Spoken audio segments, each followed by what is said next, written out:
Mungkin di antara kalian sudah banyak yang tahu bahwa dari sejak dulu hingga sekarang, Malaysia mengklaim atau mengcap bahwa diri mereka dan negara mereka sebagai negara paling maju dan kaya di Asia Tenggara. Sehingga kerap sekali para netizen dari negara tetangga tersebut menghina rakyat dan negara Indonesia dengan sebutan miskin, ber-IQ rendah, dan lain sebagainya. Bahkan ketika ada polemik gas 3 kg di Indonesia, mereka juga menjadikannya bahan cemoohan. Tapi sekarang semua itu berbanding terbalik dengan kenyataan yang sesungguhnya di Malaysia. Yang terjadi di Malaysia sekarang ini, warganya ramai yang berantem berebut beras dan juga gas LPG yang begitu langka di Malaysia. Jadi apakah klaim sebagai negara kaya se-ASEAN selama ini masih relevan untuk disematkan? Langsung saja simak informasi selengkapnya sebagai berikut. Hari ini, satu perkara yang pelik berlaku. Beras tempatan hilang dari pasaran, sedangkan negara mengeluarkan sebanyak 62% makanan ruji ini, tidak sampai 30% diimport. Pastinya, ia melibatkan kartel yang mengawal pasaran beras tempatan. Ia dipahamkan, banyak beras-beras tempatan hanya ditukar kampitnya kepada beras import. Mereka membuat keuntungan yang tinggi seperti ini. Yang kedua, beras tempatan dicampur dengan beras import dan dijual sebagai beras import.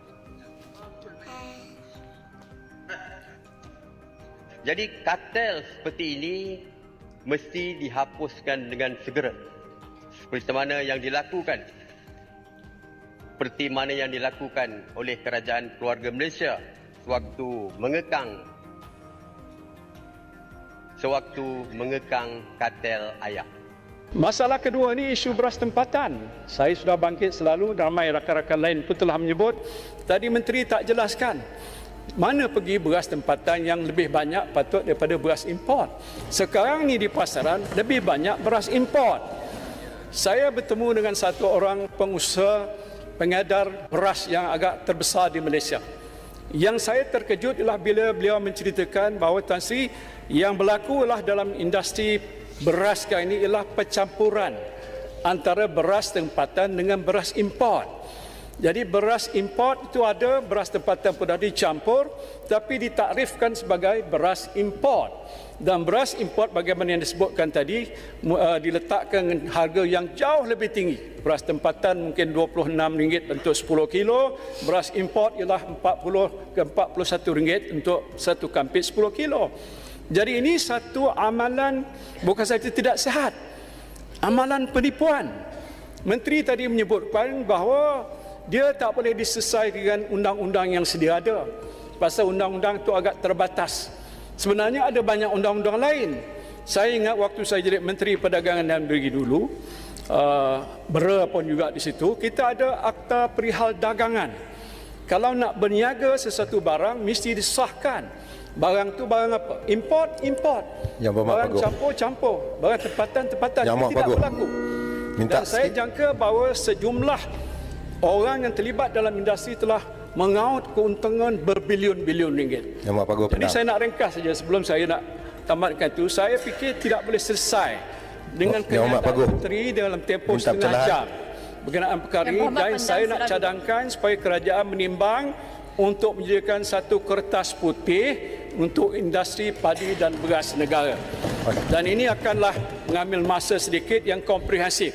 Bila Menteri kata tadi 6 bulan, lepas tu 6 bulan, mana boleh 6 bulan untuk yang tu. Ini tak boleh selesai. Kalau cadangan itu dibuat itu macam kita buat untuk Felda dulu, ramai di sini pun telah membahaskan kertas putih, maka diloskan, lepas tu baru kita dapat melaksanakan secara komprehensif.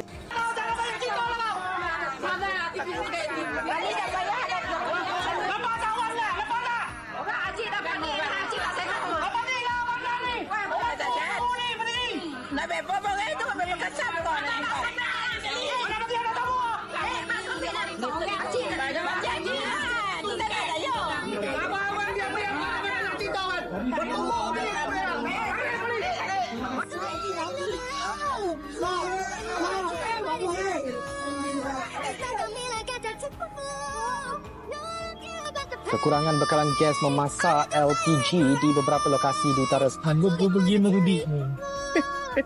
Mudik je penuh. Penuh gas. Tergayan ya.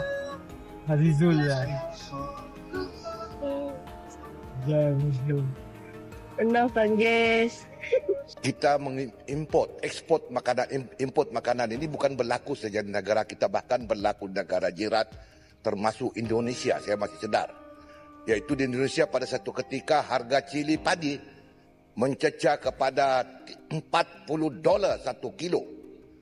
Jadi ikuran daripada peristiwa-peristiwa itu, maka presidennya pada satu ketika mengarahkan Menteri Pertanian untuk membuat transformasi pertanian, dan mereka telah mentransform seluruh daripada atas sampai bawah di pertanian. Dan hari ini Indonesia, dia telah berjaya mengeluarkan hasil pertanian untuk kegunaan negara dia tanpa perlu mengimport sebanyak 9 jenis. Di Malaysia sudah ada berapa jenis agak-agak kita. Kenapakah beras putih tempatan ni ada ketika pilihan raya kecil dan juga ketika jualan madani? Masa lain tidak ada. Kenapa masa itu saja ada? Terima kasih, Ketua. Ini soal penguatkuasaan. Bila kerajaan minta, dia mesti layan. Bila kerajaan tak minta, akta campuran beras dan sebagainya. Hebat Menteri, jawab ikhlas. Orang tengok VTT ni nanti, ucapan daripada Mak Sabu jelas menunjukkan yang sebenarnya kerajaan tahu. Bukan beras tempatan hilang, tak cukup, tak ada. Dia orang pun tahu sebenarnya beras tempatan ni telah pun di-repack menjadi beras import. Dan jelas dekat sini bila Mak Sabu sendiri cakap, kan, kalau kerajaan nak, kita kena layan lah. Bermakna apa? Bermakna mereka sedang menjaga kartel-kartel. That's why beras tempatan tu tak ada, terhad. Dia ada tapi terhad. So sebenarnya persoalan kita ni, adakah dia mementingkan kartel ataupun rakyat? Dan kita cuma akan nampak beras-beras tempatan ni ketika jualan ramah. Dan bila cerita tentang jualan ramah, korang tahulah konsep tu sebenarnya untuk meraih undi ataupun meraih sokongan sebenarnya. Sebab kalau ikut kemampuan kerajaan perikatan dulu, tak ada isu pun beras tempatan melambak-lambak je, kan. Tapi tiba-tiba bila kerajaan Madanon naik, beras tempatan hilang. Ini bukan soal harga. Harga memang kita tak petikai, tetap RM26. Tapi soalnya beras tu tak ada. Dan jelas dekat sini bila keluar VTT ni, menunjukkan korang tahu, kan, kenapa beras tempatan tu tak ada. Dan korang lebih menjaga hati kartel berbanding rakyat. Okay guys, jangan lupa share, like and repost, tag kawan-kawan korang dalam ruangan komen ni. Tu button sebelah tu, kalau suka dengan konten ni, follow lah, okay. Cuma isu ni memang isu yang perlu kita ambil dan sebarkan, okay. Assalamualaikum dan salam sejahtera. Bila aku tengok ahli parlimen Bukit Gantam mengeluarkan kenyataan, oh dah lebih 2 tahun dah menteri gagal selesaikan beras tempatan. Bila tanya bagi alasan dia dalam kajian. Umum mengetahui beras tempatan tak pernah cukup. Tak pernah cukup bermula wujudnya negara Malaysia, dan bermula wujudnya sehingga rakyat pun ada 34 juta orang. Beras tempatan tak pernah cukup. Tak pernah cukup. Disebabkan apa? Selama ni hanya 30%, 40%, 50%, 60% yang hanya mampu menampung beras di dalam negara kita. Dan apabila banjir baru-baru ni, banjir dekat Kedah, berapa banyak petani-petani rugi. Of course petani-petani, padi-padi, pokok-pokok semua tumbang, rugi semua tu. So hasil pengeluaran tu of course akan kurang. Dekat Kelantan, menteri cakap 10 tan. 10 tan hilang macam tu, rugi macam tu saja para petani dan juga pesawah. So of course kadar pengeluaran beras tempatan akan lagi kurang. So lagi tak cukup apabila kita ada bencana macam ni. Itulah informasi dan beberapa cuplikan video yang dapat kami sajikan hari ini. Semoga bermanfaat.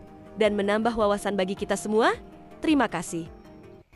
Nah, itulah informasi dan beberapa cuplikan video mengenai keadaan beras dan gas di Malaysia, teman-teman. Nah, bagaimana menurut teman-teman tentang informasi tersebut? Sebelum saya pamit, saya mengucapkan banyak terima kasih kepada teman-teman semua yang selalu dukung channel ini. Semoga kebaikan teman-teman semua dibalas sama Yang Maha Kuasa dengan yang lebih baik. Amin. Dan juga kepada teman-teman yang baru menemukan channel ini, saya ucapkan selamat datang, selamat bergabung. Semoga teman-teman semua merasa nyaman dan nyaman selama menyaksikan video-video di channel ini, begitu teman-teman.